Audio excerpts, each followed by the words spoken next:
రైతు సోదరులందరికీ నమస్కారం అండి. మీరు చూస్తున్న రైతన్న సమాచారం ఛానల్. సో నా పేరు వాసు. ఈ వీడియోలో ఏంటంటే నేను ఇంతకుముందు చేసిన పత్తి వీడియోకి సంబంధించి 2026-27 సంవత్సరానికి సంబంధించి ఎక్కువ రోజుల వ్యవధిలో పత్తిని సాగు చేసుకునే విధంగా ఉండేటట్లుగా మంచి విత్తనాలు చెప్పమని చెప్పి రైతులు అడుగుతా ఉన్నారు. సో నేను చెప్పిన విత్తనాల నుంచే కొంచెం బెస్ట్ నేను ఏది తీసుకోవాలి అంటే నువ్వు చెప్పిన దాంట్లో ఏది తీసుకోవాలని చెప్పి అడుగుతా ఉన్నారు. సో వాటిలో నుంచి మీకు ఒక బెస్ట్ ఒక 4-5 రకాల విత్తనాలు ఖచ్చితంగా చెప్తా. వీటిల్లో ఎంచుకునే ప్రయత్నం అయితే ఖచ్చితంగా చేయండి. మీరు ఒకవేళ ఇంతకుముందు వేసుంటే వేరే విత్తనం వైపు వెళ్ళండి. నేను చెప్పే వాటిలో మీరు ఆల్రెడీ సాగు చేశారనుకోండి, అది ఇంకా కొత్త విత్తనం చూడాలనుకుంటే వేరే విత్తనం వైపు వెళ్ళండి. లేదు మేము ఈ సంవత్సరం మీరు చెప్పిన విత్తనాలు కొత్తగా మేము వింటామని చెప్పి అనుకుంటే వాటిలో నుంచి తీసుకొని సాగు చేసుకునే ప్రయత్నం చేయండి. వీటిని బట్టి ఖచ్చితంగా బలమైన భూముల్లోనే సాగు చేసే ప్రయత్నం చేయండి. నేను చెప్పే విత్తనాల క్వాలిటీ ఏంటంటే చెట్టు హైట్ బాగా పెరుగుద్ది, గుబురుగా వస్తుంది, మనకి కాయ సైజు అనేది దగ్గరగా పడుద్ది, బౌల్ అనేది అంటే కాయ సైజు పెద్దదిగా వస్తుంది, గింజ శాతంగా బాగా కూడా వస్తుంది. కాబట్టి మనకి బలమైన భూముల్లోనే మంచి దిగుబడులు ఖచ్చితంగా ఇట్లాంటి విత్తనాలు వచ్చే అవకాశం ఉంది. సో మధ్యస్థ భూములకు కానీ, తర్వాత వర్షాధారంగా పంటలు వేసుకునే భూములు కానీ, ఇసుక భూములు కానీ, గరుపు నేలలు కానీ వీటి కోసం వేరే విత్తనాలు ఉన్నాయి. అవి ఖచ్చితంగా చెప్తా. వీటిని మట్టుకు నల్లరేగడి భూములు, ఎర్ర నేలలు, బలమైన భూముల్లో మాత్రమే ఇటువంటి విత్తనాలు ఎంచుకునే ప్రయత్నం ఖచ్చితంగా చేయండి. రైతులకైతే ఖచ్చితంగా చెప్తున్నా. వాటర్ ఫెసిలిటీ ఖచ్చితంగా ఉండాలి. వాటర్ ఉండి సాగు చేసుకోగలుగుతాం అనుకుంటే ఇట్లాంటి విత్తనాలు ఎంచుకోండి. తర్వాత తక్కువ రోజుల వ్యవధిలో వేసుకొని తర్వాత వేరే పంట వేసుకున్నా కూడా నార్మల్గా వేసే విత్తనాలకి వీటికి తేడా పెద్దగా ఏమి ఉండదు. సో దాన్ని గమనించాలి రైతులు. అందులో మొదటిగా నేను చెప్పేది మట్టుకి కావేరీ సీడ్స్లో బంపర్ అనే విత్తనం బ్రహ్మాండంగా ఉంది, మంచి దిగుబడులు వస్తుంది, కాయ సైజు బాగుంటుంది, గింజ శాతం బాగుంటుంది, పత్తి తీయడానికి అనుకూలంగా ఉంటుంది, దగ్గర కాపు సెట్ అవుతూ ఉంటుంది. ఇప్పుడు చెట్టు హైట్ దగ్గర 6-7 ఫీట్లు పెరిగి దాని బ్రాంచెస్ వచ్చి దగ్గర మనకి చెట్టుకి 90 నుంచి 100 కాయలు పైన కూడా బ్రహ్మాండంగా మనకు వచ్చే అవకాశం ఉంది. కాయ మంచి పొలుగుద్ది. మెయిన్ ఇంకోటి ఏంటంటే గులాబీ రంగు పురుగుని ఎదుర్కోవాలి అంటే ఖచ్చితంగా స్ప్రేయింగ్ చేయాలి. 40-50 రోజుల తర్వాత నుంచి కూడా బ్రహ్మాండంగా మీరు స్ప్రేయింగ్స్ పర్ఫెక్ట్గా చేసుకుంటేనే పెస్ట్ కంట్రోల్ అంటే పురుగుని కంట్రోల్ చేసుకుంటారు. లద్దె పురుగైనా పచ్చ పురుగైనా వీటికి సంబంధించి మీరు స్ప్రే చేసేటప్పుడే ఆటోమేటిక్గా గులాబీ రంగు పురుగుకు సంబంధించి కూడా వాటికి సంబంధించిన ఈ గుడ్డు జాతిని నివారించుకుంటూ మీరు సాగు చేయగలగాలి. సో అది చేసినప్పుడే మనకి బ్రహ్మాండంగా దిగుబడులు వస్తాయి. సో ఇది మెయిన్ కావేరీ సీడ్స్లో బంపర్ అనే విత్తనం. రెండోది వచ్చేసరికి మనకి జెనెక్స్ 45 అనే విత్తనం.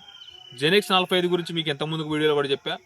ఎవరైనా కొత్తగా మనం విత్తనాలు ఎంచుకోవాలి అని చెప్పి అనుకుంటే ఆదోనిలో మీకు తర్వాత 2 షాట్లు ఉంది. ఆదోనిలో మీకు ఎమ్మిగనూరు సర్కిల్లో ఉంది, మనకి గౌస్ హాస్పిటల్ రోడ్లో కూడా ఈ గురుదత్తాత్రేయ ఫర్టిలైజర్ షాపులో జెనెక్స్ 45 అనే విత్తనం దొరుకుద్ది. పెద్ద తొమ్మలం కానీ కలపటం కానీ దొరుకుద్ది. సో ఆ విత్తనాన్ని తీసుకోండి, బ్రహ్మాండంగా ఉంటుంది. మెమ్మిగనూరు కానీ, ఐజా, గద్వాలు ఈ ఏరియా రైతులు ఆదోనిలో ఖచ్చితంగా ఈ విత్తనం, రాయచూరు కానీ ఈ పత్తి వేసే రైతులు ఎవరైతే ఉన్నా ఆ విత్తనాన్ని ఎంచుకోండి. ఎక్కువ రోజుల వ్యవధిలో తీసుకోవాలనుకుంటే మంచి దిగుబడులు వస్తుంది, హైట్ మంచిగా పెరుగుద్ది, బౌల్ మంచిగా వస్తుంది, దగ్గర కాపబడిద్ది, బ్రహ్మాండంగా ఉంటుంది. ఫోటోలు కూడా పెడతా చూడండి. సో అక్కడే ఇంకేదైనా కొత్త విత్తనాలు కూడా ఉన్నాయి. 414 అని క్యాష్ పెయిన్ వాళ్ళది ఇట్లాంటి విత్తనాలు కూడా ఉన్నాయి. అడిగి తీసుకోండి. మంచి విత్తనాలు అయితే ఖచ్చితంగా ఇస్తారు ఆ షాప్లో మీకు. సో ఇది రెండో విత్తనం. నా నుంచి అయితే జెనెక్స్ 45. ఇక మూడో విత్తనం తీసుకోవాలి అనుకుంటే తులసి సీడ్స్లో కబడ్డీ అది రెగ్యులర్గా మీరు వింటూనే ఉంటారు కానీ వేయరు. విన్నుంటారు కానీ వేసి ఉంటారు. వేసిన రైతుకైతే ఖచ్చితంగా కబడ్డీ గురించి ఖచ్చితంగా తెలిసిందే. సో ఇది కూడా నేను చెప్పిన క్వాలిటీస్ అని కూడా బ్రహ్మాండంగా ఉంటాయి. ఈ తులసి సీడ్స్లో కబడ్డీని కూడా మీరు ఎంచుకునే ప్రయత్నం చేయండి. ఇక నాలుగో విత్తనం వైపు వచ్చినట్టయితే ఖచ్చితంగా మనకి టాటా కంపెనీలో బిగ్ ఎక్స్. టాటా కంపెనీ వాడిది బిగ్ ఎక్స్. ఇక మీకు దాని గురించి చెప్పాల్సిన పని లేదు. హైట్కి వస్తుంది, బిగ్ బౌల్ ఉంటుంది, పగిలే విధానం కానీ, కాయ తీసే విధానం కానీ, ఆ చెట్టు స్ట్రక్చర్ కానీ బ్రహ్మాండంగా ఒక బలమైన భూముల్లో ఆ విత్తనానికి వేసినప్పుడు అంతే బలంగా ఇది దిగుబడి ఖచ్చితంగా ఇస్తుంది. నేను చెప్పే విత్తనాలని కూడా మీరు జాగ్రత్తగా చేయగలిగితే 15 నుంచి 20 క్వింటాల దిగుబడి బ్రహ్మాండంగా వస్తాయి. సో ఈ విత్తనాన్ని కూడా టాటా కంపెనీ వాళ్ళది బిగ్ ఎక్స్ ఖచ్చితంగా ఎంచుకునే ప్రయత్నం చేయండి. మీరు ఎంచుకునే నెక్స్ట్ విత్తనం ఏంటంటే రాయల్ సీడ్స్లో రణధీర్ అనే విత్తనం. సో ఇది కూడా నేను చెప్పిన క్వాలిటీస్ అన్ని కూడా బ్రహ్మాండంగా ఉంటాయి. చెట్టు హైట్ పెరగడం కానీ, దగ్గర గణపులు కానీ అద్భుతంగా మనకి దిగుబడి అయితే ఖచ్చితంగా ఇవ్వడం జరుగుద్ది. సో ఎవరైనా రైతులు ఎంచుకోవాలి అనుకుంటే ఈ విత్తనం కూడా ఎంచుకునే ప్రయత్నం చేయండి. దీని తర్వాత తీసుకుంటే నాద్ కంపెనీ వాళ్ళది సంకేత్. సో నాద్ సీడ్స్లో సంకేత్ అనే విత్తనం కూడా బ్రహ్మాండంగా మంచి దిగుబడులు ఇస్తుంది. అన్ని రకాల తెగుళ్ళని కానీ అన్ని రకాల ప్రాబ్లమ్స్ కూడా క్లియర్ చేసుకుంటూ సైడ్ బ్రాంచెస్ బ్రహ్మాండంగా వస్తూ కాయ సైజ్ దగ్గర కాపాడుతూ బిగ్ బౌల్ వచ్చి పగిలే విధానం కూడా బ్రహ్మాండంగా ఉంటూ అంతా కూడా మనకి పత్తి తీసుకున్నానికి అనుకూలంగా ఉండే విధంగా ఖచ్చితంగా ఉంటుంది. దీన్ని కూడా ఎంచుకునే ప్రయత్నం చేయండి. సో దీని తర్వాత ఏషియన్ సీడ్స్లో మనకి సూపర్ బంటి అనే విత్తనం. సో ఇది కూడా బ్రహ్మాండంగా ఉంటుంది. ఇది నూజివీడి సీడ్స్కి 2వ గ్రూప్ అని చెప్పుకోవచ్చు. ఏషియన్ సీడ్స్ అనేది అది కూడా బ్రహ్మాండంగా ఉంటుంది. అది కూడా ఖచ్చితంగా ఎంచుకునే ప్రయత్నం చేయండి. సో దాని తర్వాత నెక్స్ట్ విత్తనం చూసుకున్నట్టు మనకి ఆర్జే సీడ్స్లో కమల అనే విత్తనం.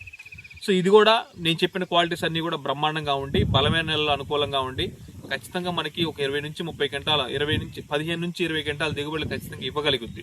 సో నేను చెప్పిన ఈ విత్తనాలన్నీ కూడా టాటా కంపెనీ బిగ్ ఎక్స్ కానీ, నూజి ఏషియన్ సీడ్స్లో సూపర్ బంటి కానీ, ఆజా సీడ్స్ కమల కానీ, జెరెక్స్ 45 కానీ, ఆధోనిరియా రైతులు ముఖ్యంగా, తర్వాత ఈ కావేరి సీడ్స్లో బంపర్ కానీ, తర్వాత చూసుకున్నట్టు మనకి ఆజా సీడ్స్లో కమల, లేదు అంటే నార్త్ సీడ్స్లో సంకేతం. ఇప్పుడు నేను చెప్పిన విత్తనాలని కూడా ఎంచుకొని మంచి దిగుబడులు పొందాలని కోరుకుంటూ ధన్యవాదాలు.